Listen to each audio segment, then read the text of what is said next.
പെരിന്തൽമണ്ണ നഗരസഭയുടെ ആധുനിക ടൗൺ ഹാളിന് മുൻ ചെയർമാൻ കെ.ടി. നാരായണന്റെ പേര് നൽകാൻ കൗൺസിൽ യോഗം തീരുമാനിച്ചു. ഇതോടൊപ്പം പുതുക്കിയ ഫീസും ബൈലോയും അംഗീകരിച്ചു.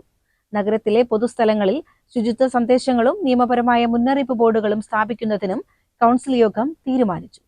ഹരിതകർമ്മസേനയുടെ വരുമാനം വർദ്ധിപ്പിക്കുന്നതിനായുള്ള ബിസിനസ് ഡെവലപ്മെന്റ് പ്ലാൻ യോഗം അംഗീകരിച്ചു. മാലിന്യം സംസ്കരിച്ച് നിർമ്മിക്കുന്ന വിൻഡ്രോ വളം ബ്രാൻഡാക്കി വിപണനം ചെയ്യാനും തീരുമാനമായി. Kerala solid waste management project നേതൃത്വത്തിൽ പരിശീലനം നൽകി ഹരിതകർമ്മസേനയെ സംരംഭകരാക്കി മാറ്റും. നഗരസഭയിലെ 3 വാർഡുകളിലായി 21 കുടുംബങ്ങൾക്ക് പട്ടയം അനുവദിക്കുന്നതുമായി ബന്ധപ്പെട്ട് ഭൂമി സർക്കാരിലേക്ക് നിക്ഷിപ്തമാക്കുന്നതിന് കൗൺസിൽ അംഗീകാരം നൽകി. ആരോഗ്യമേഖലയിൽ കൂടുതൽ സൗകര്യങ്ങൾ ഒരുക്കുന്നതിന്റെ ഭാഗമായി പെരിന്തൽമണ്ണ അർബൻ PHCയിലും 3 അർബൻ ഹെൽത്ത് ആൻഡ് വെൽനസ് സെന്ററുകളിലും ടെലി കൺസൾട്ടേഷൻ സൗകര്യങ്ങൾ ഒരുക്കാനും തീരുമാനിച്ചു.